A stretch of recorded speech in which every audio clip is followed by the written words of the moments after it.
Okay, this is going to be a comparison of some planner leathers, because every particular leather is very, very different. From the same company or business, it's going to be different.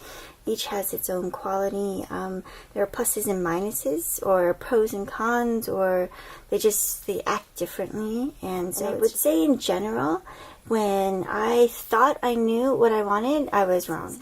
I mean, I didn't even know about the Traveler Notebooks until I saw a YouTube video on it. And then when I saw the YouTube video, I had seen all different types, and I actually didn't even realize people who were walking around with them at work until I saw this. And one person had a Midori, and it is very, very thin.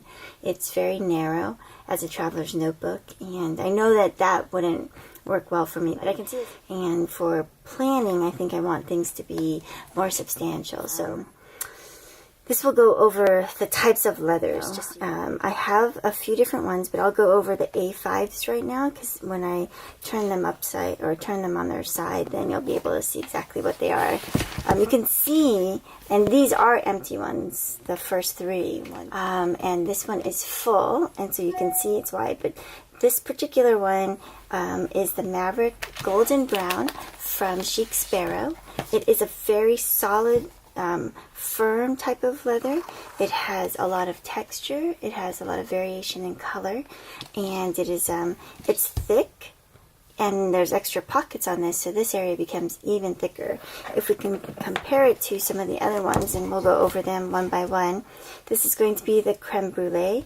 This is the dark chocolate. I also have the just standard creme brulee.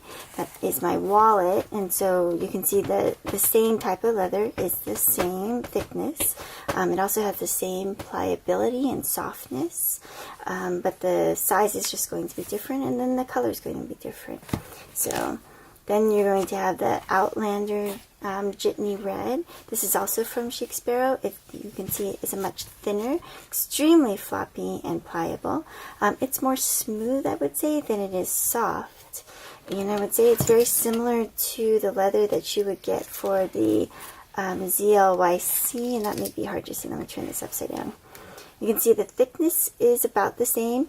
The Chic Sparrow is more rough on the inside, whereas the ZLYC from Amazon is more smooth on the inside.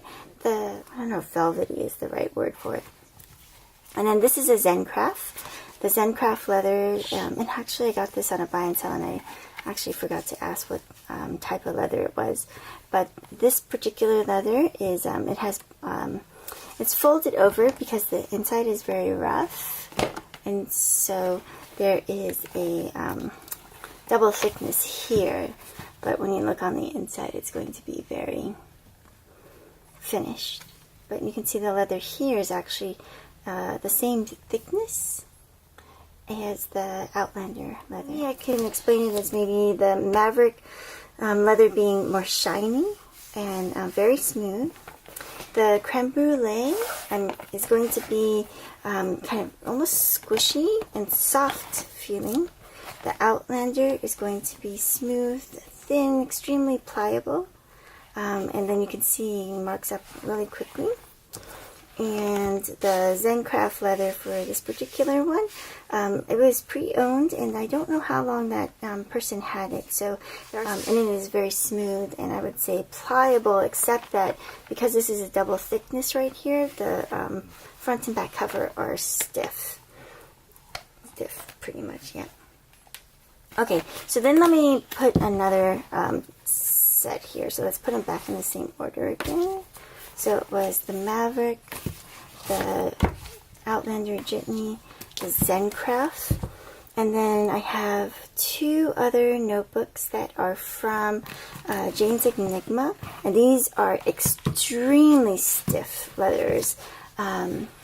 One of them is going to be, and I apologize, I can't remember which one's which. One is Deep Atlantic, and this is Deep Atlantic, the lighter green. And then the other one is the Hemlock, which is just a deep, rich green color. These guys are super thick. I actually try to take them to work. Oh, and the other difference is they have the elastic coming out the back, which I actually think I prefer.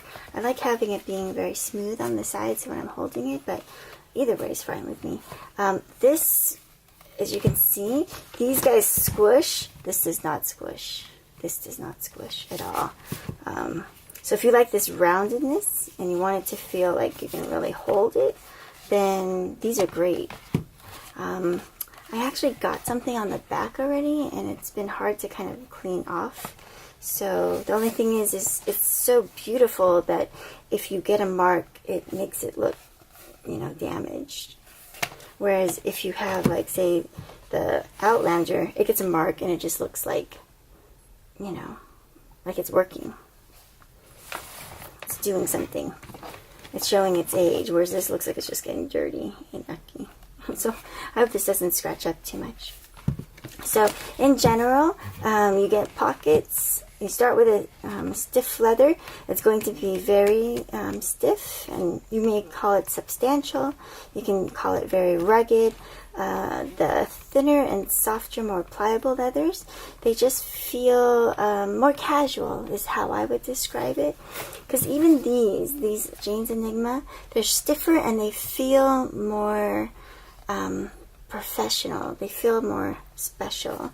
Whereas when you have something like the Creme Brulee, this little pocket one, this feels like it should be working, it should be doing something. I think that's everything I wanted to talk about with these leathers. I do have some other Zencraft coming, Naked Cow coming, and then just from a planner standpoint, I'll be going over Webster's Pages, which is not leather, it is, you know, like a faux type of thing. So I think that's going to be interesting to compare. If you have any questions, just let me know. Otherwise, that's it for this leather comparison. Bye.